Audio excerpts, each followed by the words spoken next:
Deixa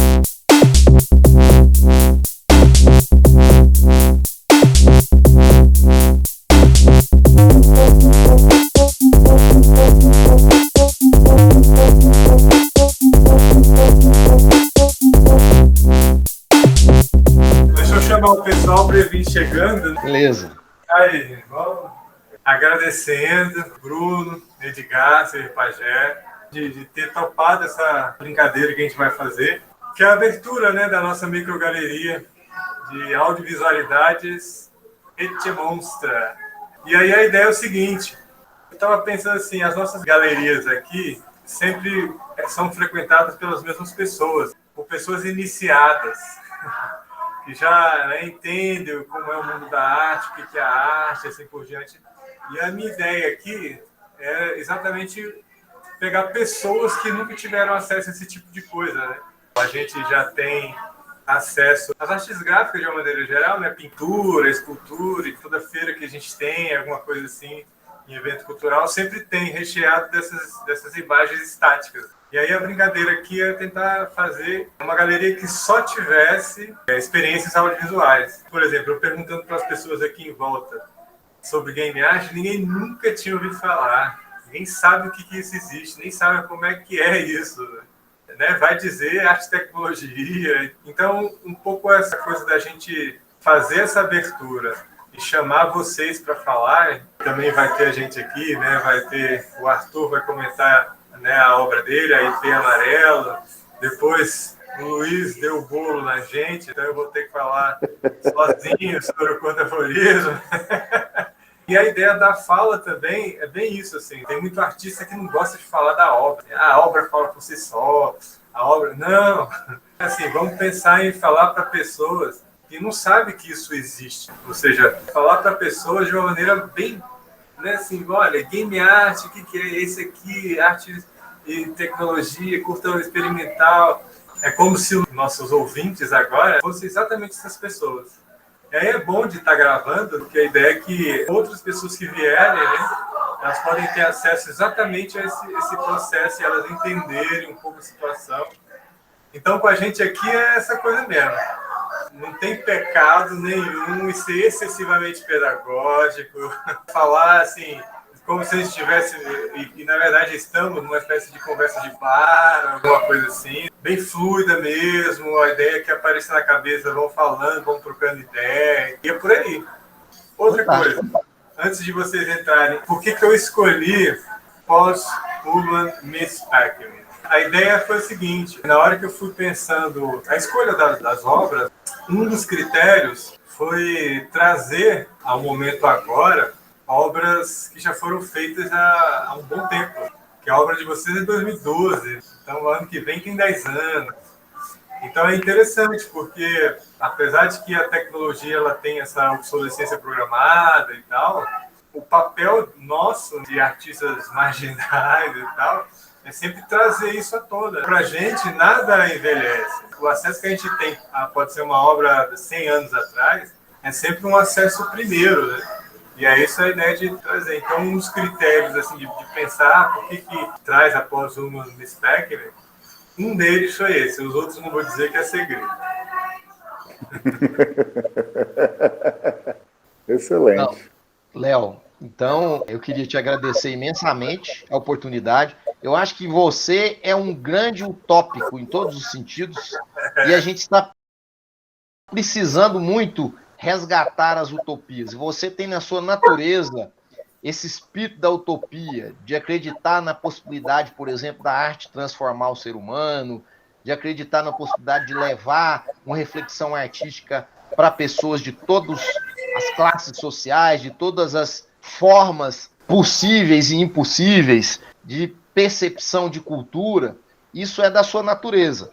E a gente tem a noção de que esse tipo de iniciativa, ela é aquela iniciativa de formiguinha, tem que ser uma coisa insistente, contínua, para que a gente consiga colher alguns resultados, né? Mas, em todo caso, só a existência, a possibilidade de ter um espaço que discuta, então, arte e tecnologia, que redimensione esse pensamento da arte também museográfica, que tem que ser em grandes espaços, tem que ser em grandes galerias, tem que ter essa elite cultural, como você falou, que domina o pensamento, organizando esses espaços. Eu acho que você sempre teve na sua cabeça essa ideia de construir um espaço que possa difundir arte e que quebre com esses preconceitos e preconcepções. Então eu vejo que esse espaço está nascendo nesse momento.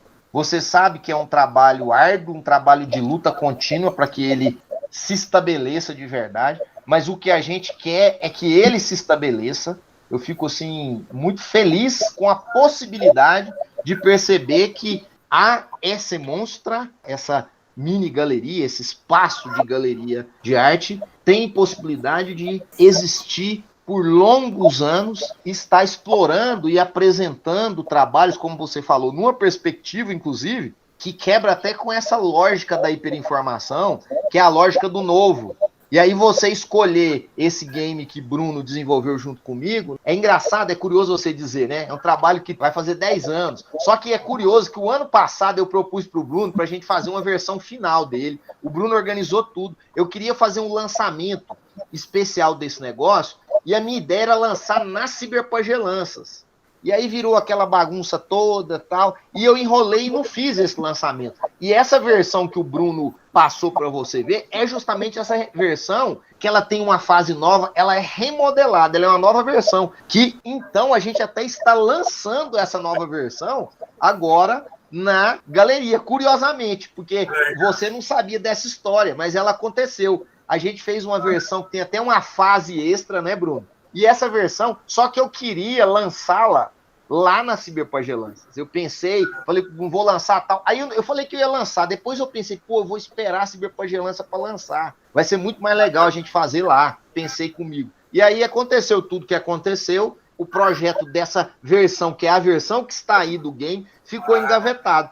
Agora, então, você pode até falar, né? A gente está divulgando aqui. É o jogo de 2012, mas com reformatações para um lançamento que a gente ia fazer em 2020 e que acabou ficando parado. E então nós estamos lançando a versão aí oficial, né? A gente chamava outra de versão beta, justamente hoje aqui, né, na EC Monstra Galeria, o que eu acho muito legal. Eu vou deixar já o Bruno falar, eu quero que o Bruno fale, eu prefiro que ele fale, que o Bruno que está fazendo o doutorado agora, está envolvido e virou referência, achei muito legal, porque eu gosto quando vocês viram referência, né? Eu estava participando do processo seletivo aqui na linha de pesquisa B, de processos criativos aqui do Programa de Arte e Cultura Visual, na UFG, onde o Léo concluiu o doutorado e o Bruno está desenvolvendo o doutorado e fez o mestrado. Dois dos concorrentes que estavam pleiteando uma vaga, trouxeram o Bruno como bibliografia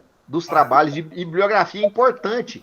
Eram trabalhos que discutiam a questão da game art. Então, é fantástico isso, né? Perceber que o trabalho que foi construído aqui por nós, num espaço que é tido, sei lá, né, como periférico, que é a Universidade Federal aqui no Goiás, né, está discutindo game art e está se tornando referência para a gente do Brasil inteiro discutir essa conceituação. Eu acho isso fantástico, é esse rompimento dessa perspectiva de que você tem grandes centros que definem, por exemplo, o pensamento sobre as tecnologias. Isso já era, e eu acho que a ideia de uma galeria como a sua, que está se propondo a trazer obras de audiovisual, mas também obras em arte e tecnologia, rompe também com essa ideia. Não, você precisa de grandes instituições para poder promover uma mostra de arte e tecnologia. E uma ideia que eu acho que o Léo sempre trouxe na produção dele, que é a ideia da tecnologia também, da tecnologia contemporânea, mas numa perspectiva low-tech também. A possibilidade de você criar arte rompendo com essa ideia de que você precisa de grandes computadores, de muito dinheiro.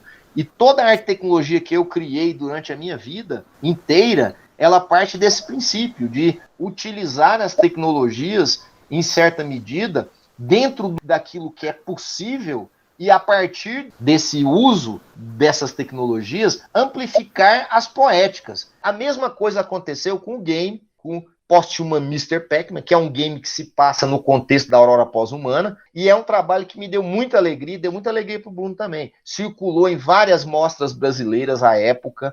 A gente recebeu um convite para o trabalho entrar no Museu Internacional de Game Art, que está sendo organizado até hoje na Espanha. É um projeto que está caminhando assim, a passos lentos, mas em todo caso eu recebi o convite e o jogo foi enviado oficialmente à época por organizador, agora não me lembro o nome dele, mas é um artista lá da Espanha que se propôs a organizar esse museu online, que ainda não está concluído, né? O cara está em processo ainda de desenvolvimento, de recolher os trabalhos, mas então esse game em especial, ele representa para mim na arte e tecnologia brasileira e na arte e tecnologia goiana algo realmente importante, né? É um trabalho que eu acho criativo, é um trabalho de ruptura em muitos sentidos, e eu acho também que o resgate que a esse Monstra faz do trabalho é muito importante nesse momento.